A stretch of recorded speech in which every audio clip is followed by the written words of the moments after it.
Dans l'actualité de ce lundi, situation du coronavirus au Sénégal, l'épidémie fait 14 morts en 72 heures. Abdoulaye Diouf Sarr prophétise une deuxième vague plus virulente.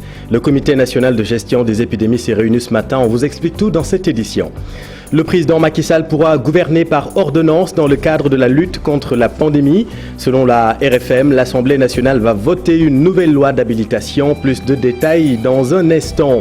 Incendie d'un puits de gaz à Gadiaga, les flammes sont encore impressionnantes, mais le ministre de l'Environnement rassure, l'incendie ne présente aucun risque pour les populations, selon Abdou Karim Sall. Dans ce journal, nous vous expliquerons pourquoi l'extinction des flammes peut prendre plusieurs jours. Et puis, nous démarrons ce lundi la rétrospective 2020, un coup d'œil dans le rétroviseur du secteur de la santé bouleversé par le coronavirus 2020, un cauchemar sanitaire sans fin. Rendez-vous en fin d'édition.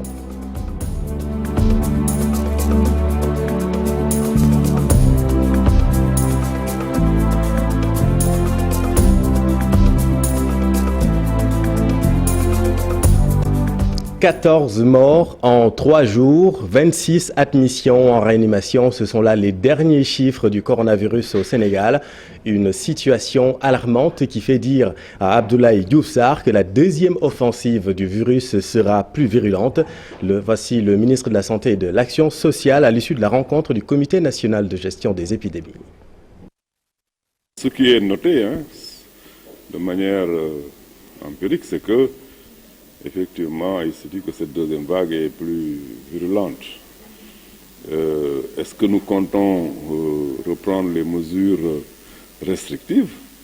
Ce que je viens de dire nous semble être très clair. On ne peut pas économiser le respect des mesures barrières. Aujourd'hui, la riposte est une riposte de respect strict des mesures barrières. Le port du masque, le lavage des mains, le respect de la distance physique, etc.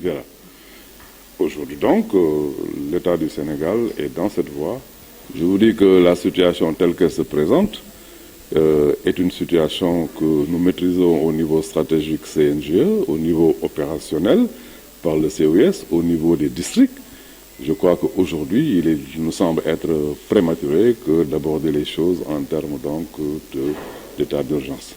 Le personnel soignant que je félicite au passage et que j'encourage est à tout point de vue effectivement préparé pour être aux côtés des populations sénégalaises. La lutte est longue. Quand c'est long, forcément, effectivement, il y a des moments, il faut de la remobilisation, effectivement, et le CNG, le groupe opérationnel, tout le dispositif est mis en place. Et concernant la variante du coronavirus découverte au Royaume-Uni, le Sénégal n'a pas encore prévu de mesures spécifiques selon les autorités. Vous le savez, dès l'annonce de cette nouvelle, plusieurs pays européens ont fermé leurs frontières avec la Grande-Bretagne. L'Assemblée nationale du Sénégal va voter une nouvelle loi d'habilitation qui permettra au président Macky Sall de gouverner par ordonnance dans le cadre de la lutte contre le coronavirus. D'après nos confrères de la radio de toute l'actualité, les députés ont été saisis pour retoucher le texte en ses articles 24 et 25, lesquels vont permettre au chef de l'État de décréter un régime d'exception. Si la modification de cette loi passe, le président de la République aura la latitude en cas de nécessité d'instaurer un couvre-feu, cette fois-ci sur une durée d'1 mois renouvelable, une fois sur une partie ou sur l'ensemble du territoire. Information RFM, la radio de toute l'actualité. L'actualité de ce lundi, c'est aussi le groupe Futur Média endeuillé par la disparition du journaliste Ibrahima Khalil Sène des suites d'une maladie. Khalil est décédé ce lundi à Tivaouane. Il était de la rédaction du portail d'information IGFM dirigé par Daoudemine. Selon les témoignages, il était un très grand professionnel. Suivons Daoudemine, directeur de IGFM. Ibrahima Khalil Sène, journaliste à IGFM, rappelé à Dieu aujourd'hui. Nous le savions malade, mais nous ne pensions pas qu'il allait nous quitter de sitôt. Khalil était quelqu'un de bien, d'une courtoisie légendaire et d'une grandeur d'âme exceptionnelle. Il était un collègue, mais il était également un grand frère. Moi, je l'ai connu à l'Observateur. On a eu à travailler ensemble. Il était notre correspondant à Louga.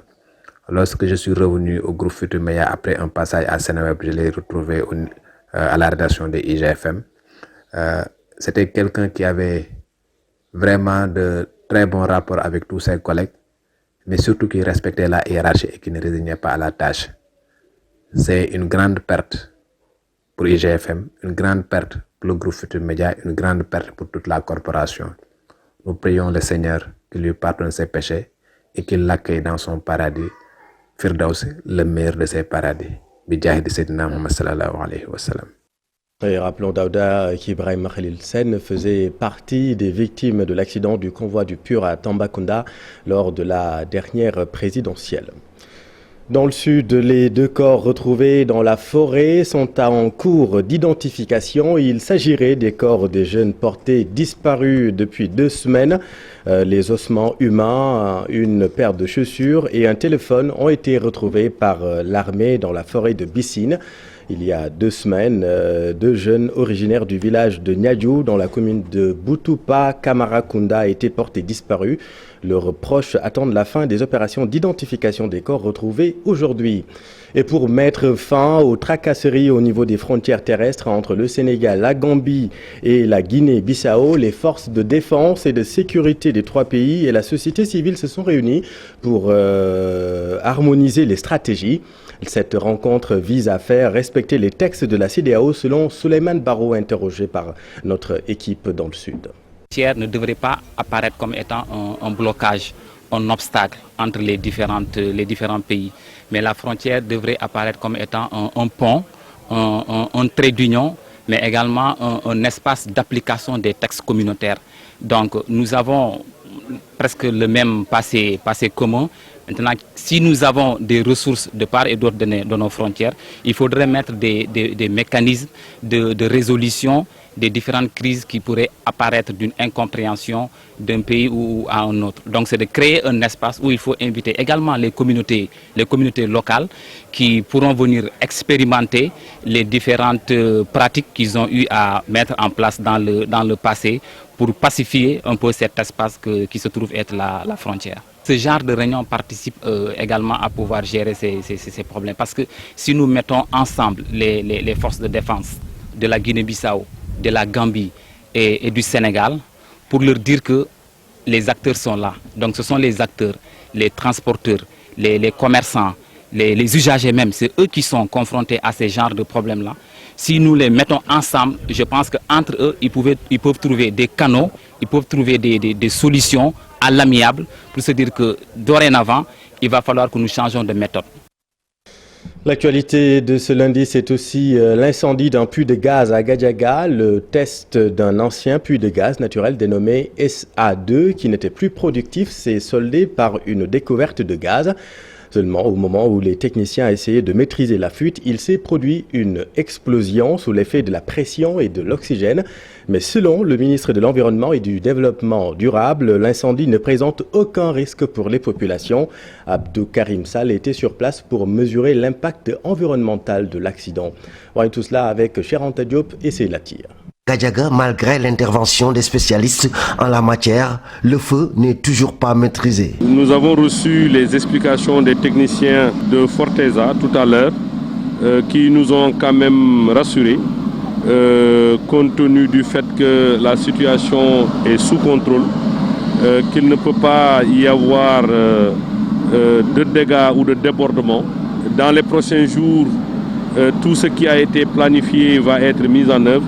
Et d'ailleurs, c'est cela qui va permettre de venir à bout de cette flamme à travers des mécanismes et des moyens dont les techniciens sont en train d'étudier actuellement. Depuis samedi, les gens sont en train de s'activer. On a essayé de sécuriser la situation. Sécuriser la situation, c'est quoi? C'est faire de telle sorte qu'il n'y ait pas d'autres dommages ailleurs. Et là, ce que vous êtes en train de voir, c'est comme une torche de la SAR qui est en train donc de brûler le gaz.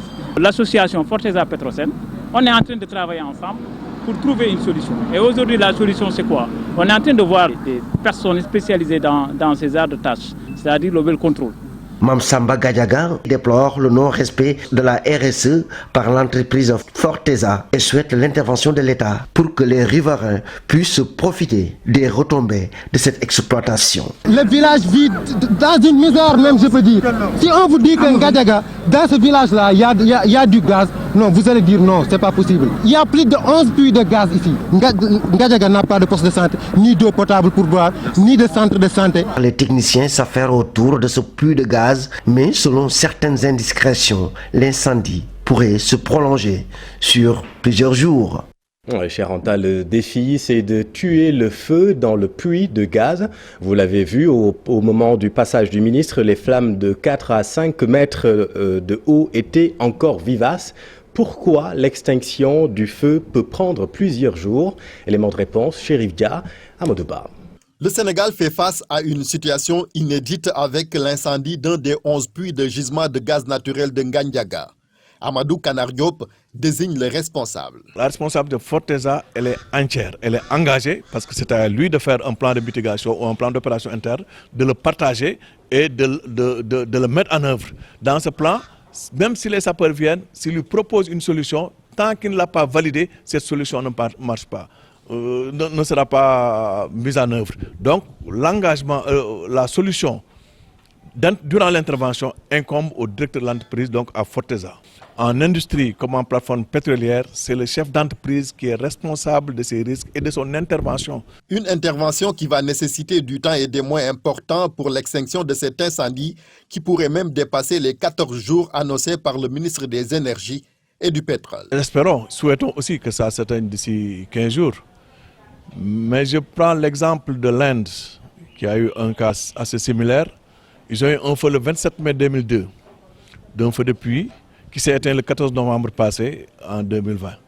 Mais espérons que ça ne soit pas le cas. Ce qu'il faut, c'est tuer le puits. Comment tuer le puits? C'est avec de la boue ou avec du ciment. Maintenant, si on avait un bras élévateur qui va protéger le ciment, les sapeurs vont faire arroser le bras pour qu'il ne pas qu'il prenne feu, qu'il ne pas qu'il chauffe, et maintenant déverser de la boue dans le puits pour le tuer. Je crois, à mon avis, que ce sera la solution finale qui sera adoptée.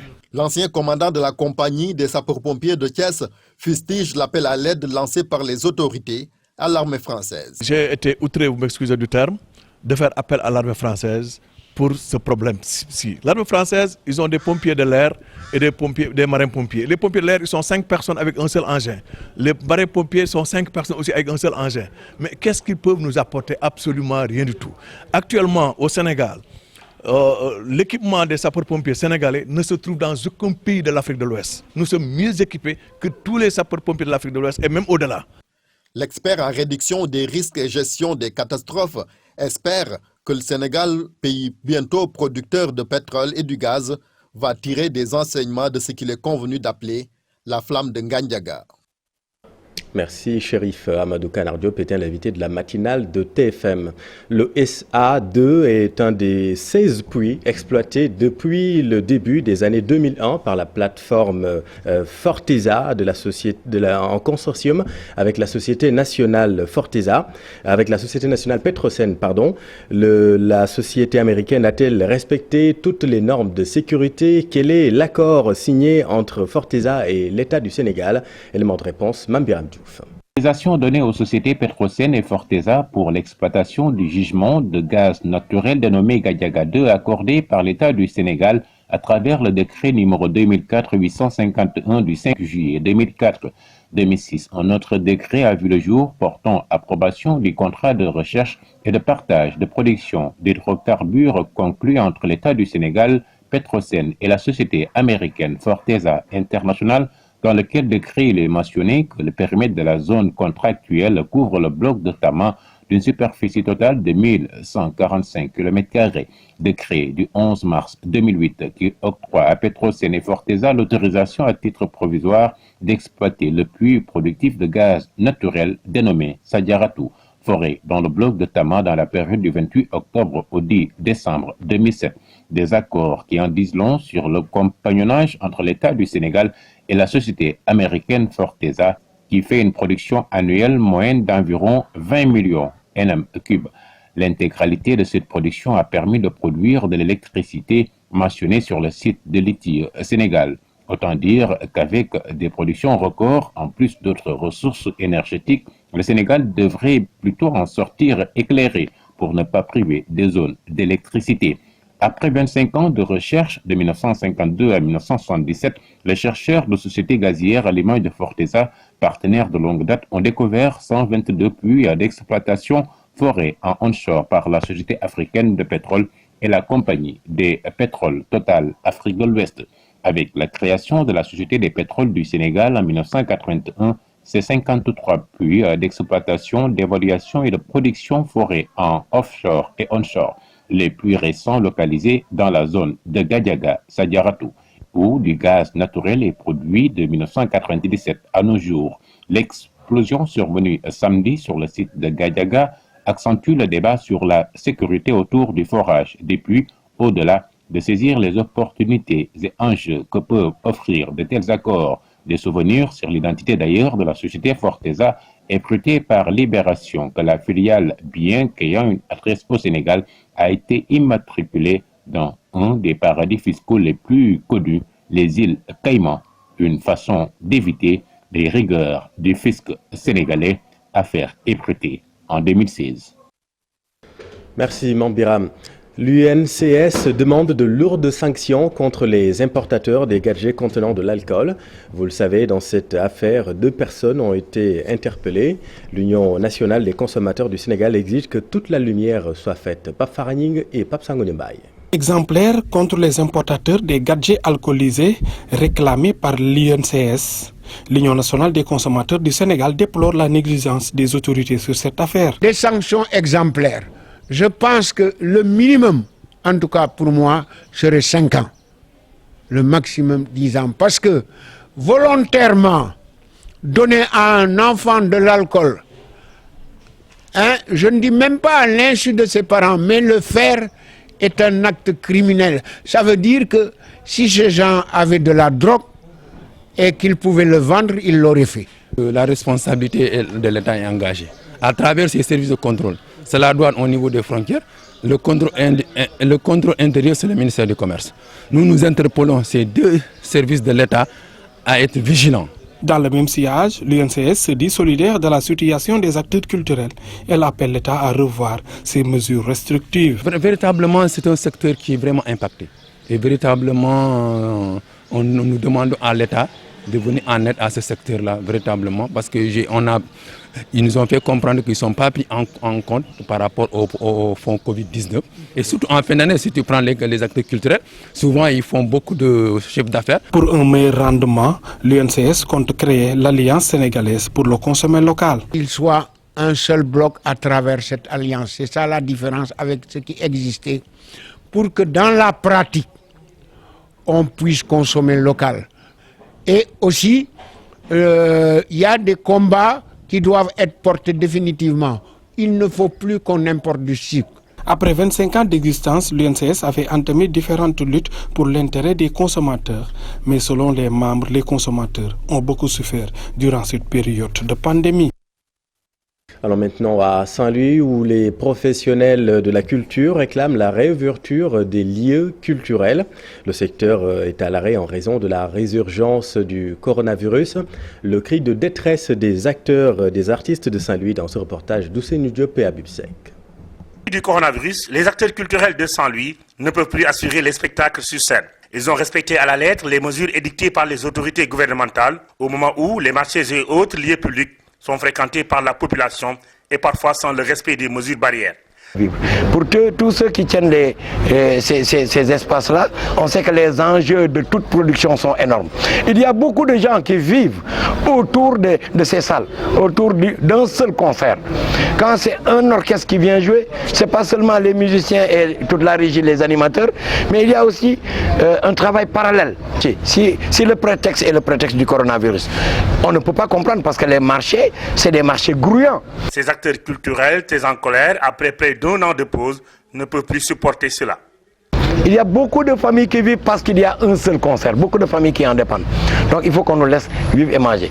Alors nous, ce que nous ne comprenons pas, c'est la politique du 2 poids et 2 mesures au Sénégal. Pourquoi cet acharnement uniquement sur l'art et la culture, sur les artistes?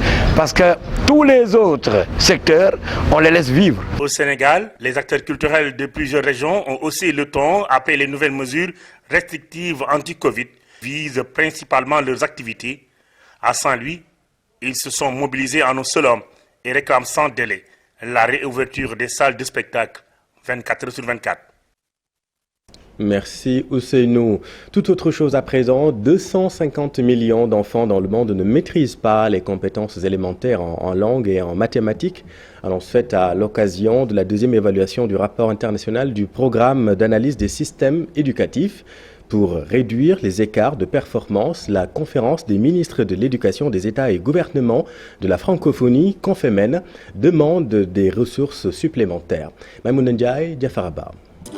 Cette rencontre a pour but d'évaluer les systèmes éducatifs de 14 pays francophones, dont le Sénégal et la Guinée. Le rapport PASEC 2019 met l'accent sur les compétences des élèves dès le primaire. 7 enfants sur 10 achèvent désormais le cycle d'études primaires. La parité filles-garçons progresse un peu partout. La scolarisation au collège croît rapidement. Toutefois, la qualité des apprentissages reste faible. 250 millions d'enfants dans le monde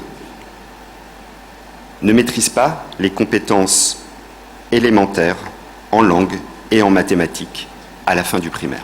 Très vite, il va falloir collectivement penser la suite, c'est-à-dire analyser les résultats, affiner, adapter les recommandations qui nous seront présentées tout à l'heure en fonction des spécificités de chaque pays, et puis bien sûr en tirer les conséquences très opérationnelles, c'est-à-dire définir des plans concrets d'amélioration des apprentissages des élèves. Le présent rapport aborde également la question de l'équité en milieu scolaire. Nous sommes en train de diversifier nos offres de formation dès le bas âge pour dire que l'école devrait être une école de tous et une école pour tous. Parmi les priorités que nous avons dans ce ministère, la 4e priorité, c'est l'accès.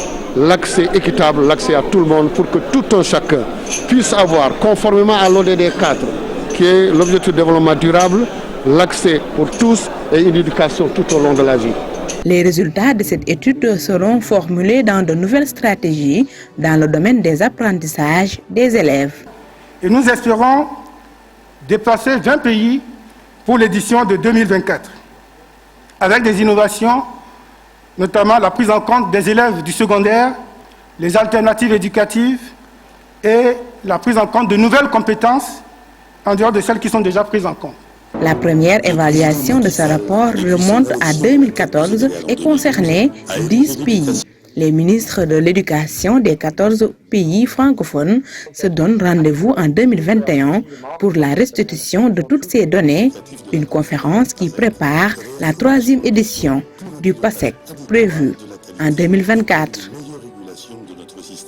Et la cérémonie de lancement du rapport international PASEC 2019 a été présidée par Macky Sall.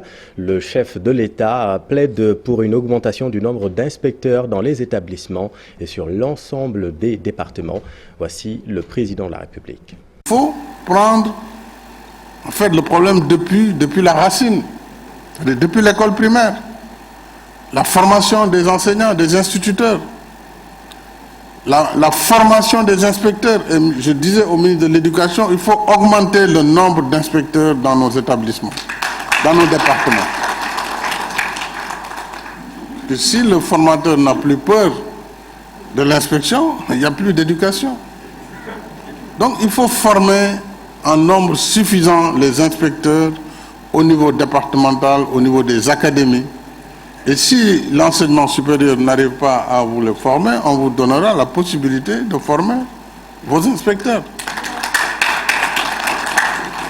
Donc c'est une invite vraiment pour que dans les évaluations, la question de la qualité aussi des formateurs soit au centre du débat, puisque autrement on va mettre les milliards que nous voulons sur l'éducation au niveau qualité et résultat, ça va être très très discutable. Que dans nos formations, nous puissions changer de paradigme, apprendre à compter, à maîtriser les chiffres dès le plus bas âge, c'est-à-dire dès le préscolaire, par un environnement qui permette ensuite aux primaires et aux secondaires d'avoir des élèves qui seront étudiants, où nous aurons tout à fait des pourcentages quand même plus ou moins équivalents entre le nombre de bacheliers scientifiques et le nombre de bacheliers non scientifiques, pour ne pas qualifier. Alors maintenant, dans le sud, zoom sur le village de Sonko-Kunda, dans la commune de Sansaba. Ce village du sud souffre de son enclavement. Vous allez le voir dans ce reportage, comme c'est le cas dans plusieurs localités des terroirs. Le défi infrastructurel est immense. Bakary Konté et Khalid.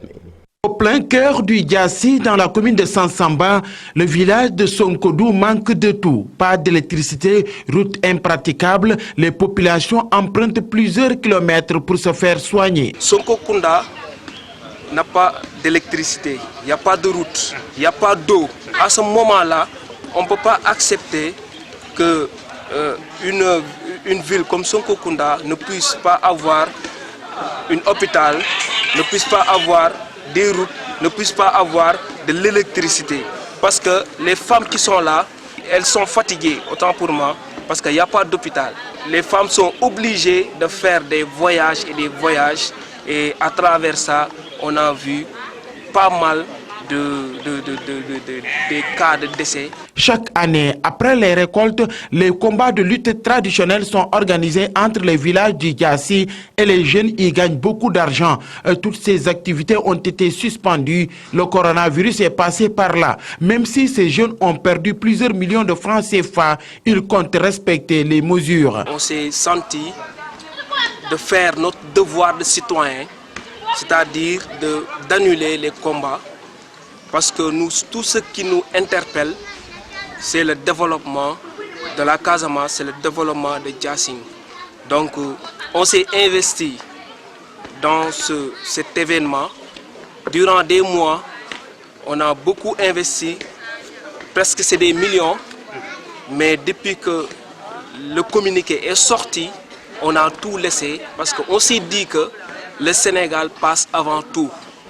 Donc notre devoir, c'est de sensibiliser pour le respect de ces normes. Ces populations du Djassi attendent avec impatience la mise en place des infrastructures, des projets et programmes pour le développement de la zone.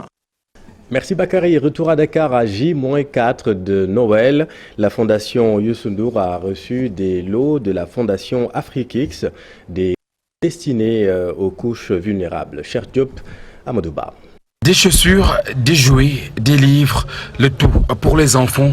En cette période de Noël, la fondation Afrikix a remis ce don à la fondation Youssou N'Dour pour le plaisir des bambins.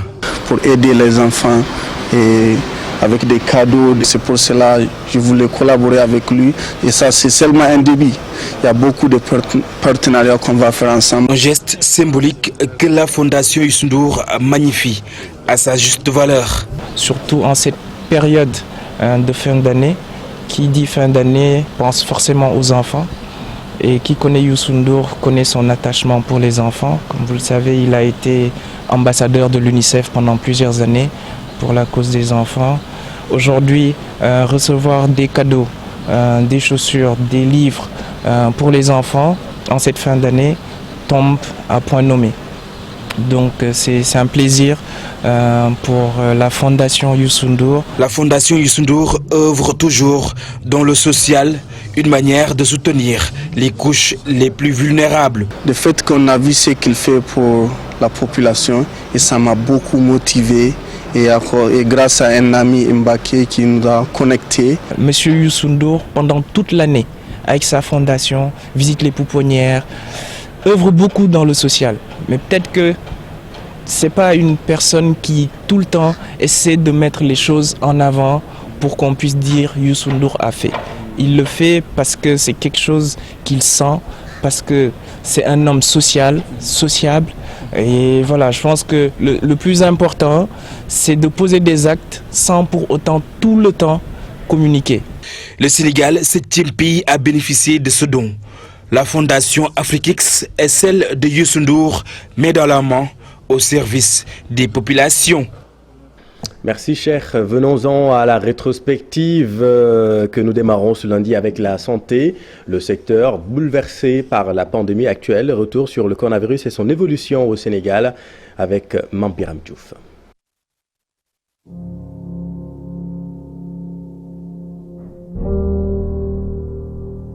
Le 2 mars 2020, le Sénégal a enregistré au compteur son premier cas de Covid-19. Un patient de nationalité française. Devenant ainsi le 4e pays africain sur la liste après l'Algérie, l'Égypte et le Nigeria. Activation du centre des opérations d'urgence à la tête Dr Abdoulaye Bousso, mais également la validation du plan de riposte. 27 avril 2020, 735 cas positifs, mais le Sénégal est dans une phase ascendante vu la courbe. Lecture ici du point du jour institué. La question du dépistage de masse n'est pas encore à l'ordre du jour parce que tout simplement, il faut toute une stratégie, il faut des moyens spécifiques pour pouvoir faire un dépistage de masse. En sachant aussi qu'on ne peut pas parler de statut sérologique. Quand on connaît l'épidémiologie de cette maladie, vous pouvez être malade pendant les 14 jours de votre période d'incubation. Même si aujourd'hui on testait les 16 millions de Sénégalais, 2 jours après, on peut avoir la moitié qui peut être possible. Donc aujourd'hui, la stratégie... Le psychisme du patient. Presque 4 mois après de lutte acharnée, le déconfinement est annoncé, l'état d'urgence et le couvre-feu levé, mais coïncidant avec un cumul de 108 décès sur 6 698 cas confirmés. Les gestes barrières, notamment le port du masque, le lavage des mains, semblent être oubliés. La responsabilité de l'État est en jeu. Certains pensent que nos autorités ont dormi sur le laurier, encourageant même le laisser-aller. 17 août, la barre de 12 237 cas est atteinte. Toutes les régions du Sénégal ayant été touchées avec un cumul de 256 décès et 7 728 guéris. La courbe va confirmer la crainte d'une seconde vague, ce qui est une psychose. Avec la recrudescence des cas, la réalité va se traduire. Ainsi, le port obligatoire du masque dans les services publics et privés et les transports, l'interdiction de rassemblement au niveau de certains lieux publics, au niveau des plages et les salles de spectacle, décidées avec l'arrêté notamment du gouverneur de Dakar. Avec plus de 350 morts, la situation épidémiologique du Sénégal reste dramatique avec la réouverture des centres de traitement et les efforts toujours en jeu et consentis, l'espoir est toujours permis. Merci Mambiram pour ce retour sur les événements depuis le 2 mars. 10 mois déjà que le Sénégal vit ce cauchemar sanitaire. La pandémie a jeté une lumière crue sur la fragilité des systèmes sanitaires, mais tout de même, le Sénégal a réussi à mettre en place un dispositif de riposte pour prendre en charge les malades. La souveraineté sanitaire pharmaceutique reste en revanche un défi à relever. Voyons tout cela avec Fatou Nedem. Souveraineté sanitaire. Il a fallu l'épidémie à coronavirus au Sénégal pour s'en rendre compte. La Covid-19 a mis à nu notre système sanitaire. Son désastre rappelle que le Sénégal est toujours à la traîne par rapport aux recommandations de l'OMS. Cette maladie montre que la santé est une priorité en matière d'investissement. L'hôpital est le cœur du système sanitaire en termes d'infrastructures. Spécialisation, il faut faire de telle sorte que les jeunes médecins soient en phase avec les spécialités les plus pointues. Cette pandémie, considérée comme des assises pour redéfinir la politique sanitaire du Sénégal. À long terme, nous devons travailler dans le sens d'inciter les populations à un changement de comportement. L'Afrique doit changer de comportement pour éviter d'abord la maladie. Mais si nous faisons une politique de prévention, avec une politique de prévention, je suis sûr qu'on aura moins de malades. Les hôpitaux seront moins submergés. Encore moins prendre les devants, car d'autres virus beaucoup plus virulents pourraient apparaître.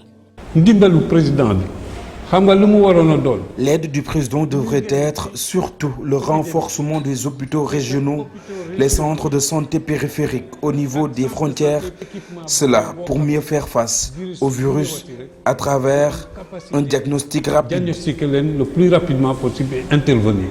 Rendre le système sanitaire beaucoup plus performant, faciliter l'accès aux soins et aux médicaments, c'est aussi développer l'industrie pharmaceutique en Afrique en général et au Sénégal en particulier. Nous voulons juste un grand centre de recherche au niveau du département de pharmacie, avec un équipement complet bien sûr. On n'aura plus à chercher hors du pays pour les médicaments.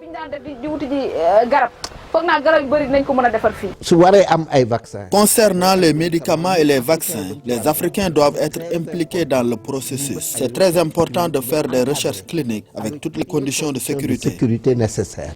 L'année 2020 s'en va avec son lot de désastres. L'on espère seulement qu'elle servira de déclic pour respecter enfin la recommandation d'Abuja. Le Sénégal accorde moins de 10% de son budget à la santé, encore loin des 15%. Merci Fatkiné, rendez-vous demain pour la suite de cette rétrospective de l'actualité en 2020. Et puis un mot de sport avant de clore cette édition. Les discussions ont démarré pour une candidature unique ouest-africaine à la présidence de la CAF. Le protocole sanitaire pour la reprise du football local dévoilé par le ministère de la Santé et puis Teungueth FC déterminé à franchir l'obstacle Raja de Casablanca. Le round-up de l'Actu Sport avec Cheikh Sadibou Diarra. FC va défendre les couleurs et le football sénégalais face au Raja de Casablanca. C'est la conviction du président du club rufisquois, Babacar Ndiaye, qui a reçu ce lundi la visite d'une délégation de la Ligue sénégalaise de football. Pour l'entraîneur Youssou Dabo, les joueurs mesurent l'enjeu et sont disposés à bien négocier la marche aller de cette rencontre du deuxième tour préliminaire de la Ligue africaine des champions. Teungueth FC veut dépasser l'obstacle Raja, le club marocain qui est présentement à Thiès. L'objectif est d'intégrer la phase de poule, un niveau plus atteint par un club sénégalais depuis 2004. L'opposition Teungueth FC Raja Casablanca, c'est ce mardi à 17 h au stade Lat Dior de Thiès.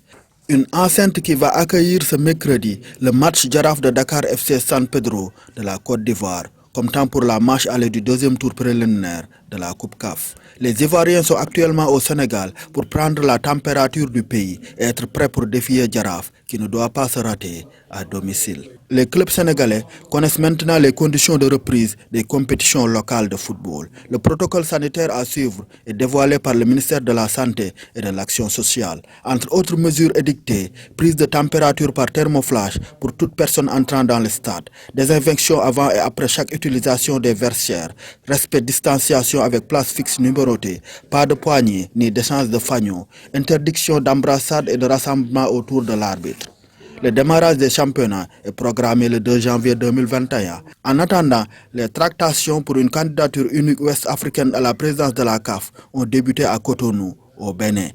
Les deux candidats, Maître Augustin Senghor et Jacques Anouma, ont eu une tête-à-tête pour cette éventualité. Les Sénégalais et l'Ivoirien estiment que le consensus se fera tout doucement. Il leur reste également à convaincre Ahmed Yahya, le candidat mauritanien, avant la date de l'élection le 12 mars 2021. En handball, l'équipe nationale féminine du Sénégal a récolté 3 défaites au tournoi Femina Cup, clôturé dimanche à Marseille. Une preuve du niveau actuel des coéquipières de Adotou Sako qui vont débuter le tournoi qualificatif olympique au mois de mars 2021. Merci cher, c'est la fin de cette édition Fila Soir d'info avec, vous avez aperçu l'invité, M. Youssou Diallo, interrogé par Pape Djibril Fall et Aram Touré, c'est à vous.